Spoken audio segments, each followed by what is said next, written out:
হেদায়েত কিতাবের দ্বিতীয় খণ্ডে 364 নম্বর পৃষ্ঠায় আছে, যদি কোনো ব্যক্তি এমন কোন নারীকে বিয়ে করে যার সাথে তার বিবাহ করা হারাম, যেমন মা আছে, 14 জন মাহারাম নারী আছে না, বিবাহ করা হারাম।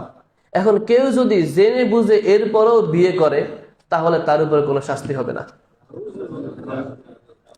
তার মানে হানাফি মাযহাবে অন্তত আকার ইঙ্গিতে হলো এটা সাব্যস্ত করেছে যে নিজের মারে বিয়ে করা যায় আছে। নাউজুবিল্লাহ বলবেন না? এটা তো আমি আরেক জায়গায় বলছি, আর বহুত ঝামেলা। আল্লাহ হেদায়েত করুক। এখন আমি তো কিতাবের রেফারেন্স দিয়েছি 2 নম্বর খণ্ডে 364 নম্বর পৃষ্ঠায়, তুমি দেখো। এই মূর্খ কিতাব দেখে না, এই মূর্খগুলো মাযহাবের দোহাই দিয়ে গোলামি করছে। মূর্খ কিতাব খুলে দেখে না যে এই লোকটা যে বললো যে কিতাবের মধ্যে আছে, কিতাব খুলে দেখো আছে কিনা। বিরোধিতা করে কি লাভ? এরা কখনো কিতাব খুলে দেখবে না যে আদৌ কিতাবের মধ্যে বিভ্রান্তকর মাসালা আছে কিনা, কিন্তু ওই আপনি বিরুদ্ধে বলেছেন, আপনার পিছনে লাগবেই। এই সকল বিভ্রান্তকর বিষয় আর এই দেশে চলবে। যারা কোরআন হাদিস বুঝে, কোরআন হাদিস জানে, তাদেরকে কোরআন হাদিস বিরোধী বক্তব্য খাওয়ানো যাবে না। 2 নম্বর হলো হেদায়েত কিতাবের 2 নম্বর খণ্ডে 48 নম্বর পৃষ্ঠায় আছে, কেউ যদি বিবাহেতে মদ এবং শুকরের গোশত দিয়ে বিবাহের আপ্যায়ন করে তাহলে সেটা জায়েজ আছে। তা হানাফি মাযহাবে শুকরের গোশত খাওয়া জায়েজ আছে। হানাফি মাযহাবের বাইরে এখন চাইলে গরুর বদলে শুকরের গোশত দিয়ে বিবাহের আপ্যায়ন করতে পারে, কথা বলেন ঠিক কিনা?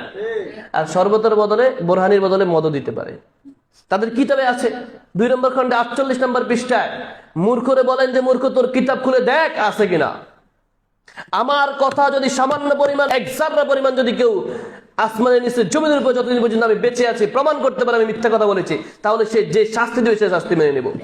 আর যদি আমার কথা সত্য হয় তাহলে মাযহাবকে এক বৈঠকে 3 তালাক দিয়ে সালাফি মানহাজ গ্রহণ করতে হবে, কথা বলেন ঠিক কিনা? এমন কোন মায়ের বেটা কি আছো যে আমার কথাকে প্রমাণ করবা যে আমি মিথ্যা বলেছি?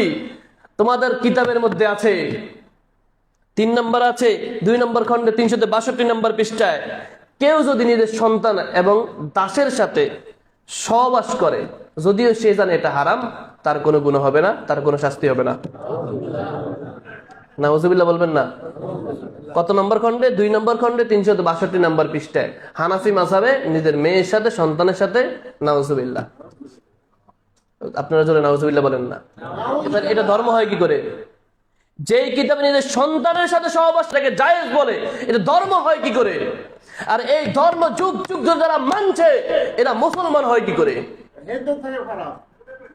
আল্লাহ তাআলা হেদায়েত করুক, জোরে বলেন আমিন। আমি তো বলছি 2 নম্বর খণ্ডে 362 নম্বর পৃষ্ঠায় কোন মায়ের বেটা কি আছো যে আমার কথাকে মিথ্যা প্রমাণ করবা? তাহলে আসো আমার সামনে। যদি আমার কথা যারা পরিমাণ মিথ্যা হয় তাহলে জাতির সামনে কান ধরে 1000 বার উঠবোস করব।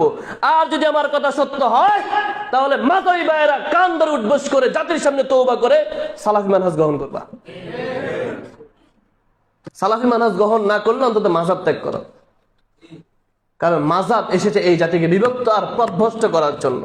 4 নম্বর হলো হেদায়েত কিতাবের 2 নম্বর খণ্ডে 408 নম্বর পৃষ্ঠায় রয়েছে, কেউ যদি কারো ঘরে চুরি করে, শীত কেটে হাত দিয়ে চুরি করে, তাহলে শাস্তি হিসেবে তার হাত কর্তন করা হবে না।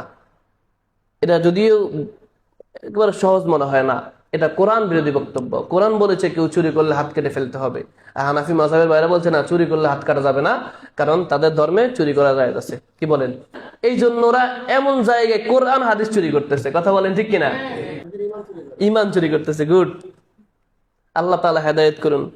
5 নম্বর হলো এই হেদায়েত কিতাবের 4 নম্বর খণ্ডে 233 নম্বর পৃষ্ঠায় আছে, গম, জব, মধু এবং জোয়াব দ্বারা কেউ যদি মদ বানিয়ে মদ পান করে তাহলে তার উপরে কোনো শাস্তি হবে না। এই গম দিয়ে, জব দিয়ে, জোয়ার দিয়ে, মধু দিয়ে মদ বানিয়ে খাওয়া জায়েজ আছে। হানাফি মাযহাবে মদ খাওয়া জায়েজ আছে। কি বলেন? কেউ যদি মদ খেতে চায় তাহলে সে হানাফি মাযহাবে যেতে পারে। নাউজুবিল্লাহ বলবেন না? কোন মাযহাব যদি মদ খাওয়াকে লাইসেন্স দেয়, আহা, জাতির জন্য আফসোস। এটা হয়তো আপনারা অনেকে জানতেন না। এমন একটা মাসালা আছে না, হাজার হাজার আছে। আমার জন্য দোয়া করবেন, আল্লাহ আমাকে হায়াত দেখ, আমি সেগুলো খুঁজে খুঁজে বের করছি ইনশাআল্লাহ। জাতির সামনে সেগুলো প্রকাশ করব। হানাফি মাযহাবের নামে এই সকল বিভ্রান্তকর মাসালা, হাজার হাজার লক্ষ লক্ষ মাসালা, হাজার হাজার বক্তব্য কোরআন হাদিস বিরোধী, জাতিকে মানাচ্ছে, জাতি বুঝেও না। সাধারণ পাবলিক তো কখনো কল্পনাও করে নাই যে মাযহাবের কিতাবে সকল বক্তব্য আছে। আর 2-1টা আরো বহুত আছে, কত শুনবেন।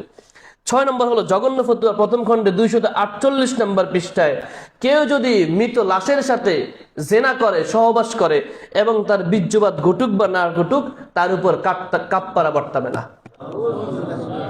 কেউ যদি মৃত লাশের সাথে সঙ্গমে লিপ্ত হয়, বীর্যপাত ঘটুক বা না ঘটুক, তাকে কাফফারা দিতে হবে না। নাউজুবিল্লাহ বলবেন না?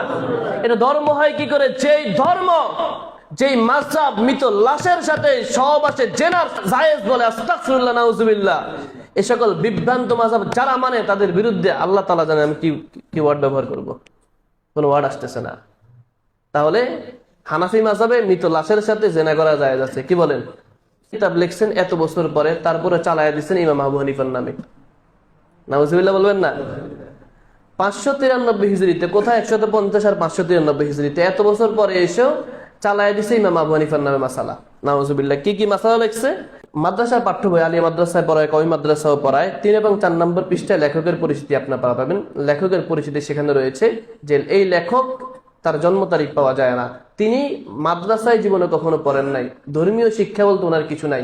এই হেদায়েত কিতাবে লেখক এত বিভ্রান্ত ছিলেন, তিনি তুর্কি অঞ্চলের মেরগিনানি নামক এলাকায় জন্মগ্রহণ করেছেন, এখানে মৃত্যুবরণ করেছেন। মৃত্যুবরণ করার পর ওই অঞ্চলের মুসলমানদের গোরস্থানে তাকে কবর করার জায়গা দেয় নাই, অর্থাৎ মুসলমানদের গোরস্থানে তাকে দাফন করতে দেয় নাই, কারণ সে এই পরিমাণ বিভ্রান্ত ছিল। নাউজুবিল্লাহ বলবেন না? একজন মানুষ তার জন্মভূমিতে এই পর্যন্ত, তার এলাকায় এই পরিমাণ ওই হেদায়েত কিতাব লিখে মিথ্যাচার করত, কোরআন হাদিস বিরোধী এই পরিমাণ বক্তব্য দিত, মানুষ তাকে মুসলমানই মনে করতো না। মৃত্যুর পরে মানুষ তাকে মুসলমানদের কবরস্থানে দাফন করতে দেয় নাই। এই বিভ্রান্তকার লেখক, যেই হেদায়েত কিতাবকে আজ থেকে বহু বছর আগে আরব মিডল ইস্টে নিষিদ্ধ করা হয়েছে বিভ্রান্তকর কিতাব বলে, এই কিতাব এখন হানাফি মাযহাবের সবচেয়ে বড় কিতাব। নাউজুবিল্লাহ বলবেন না? এই কিতাবের কয়েকটা ফতোয়া আপনাদেরকে শোনাই, কষ্ট পাবেন? কষ্ট পাবেন না।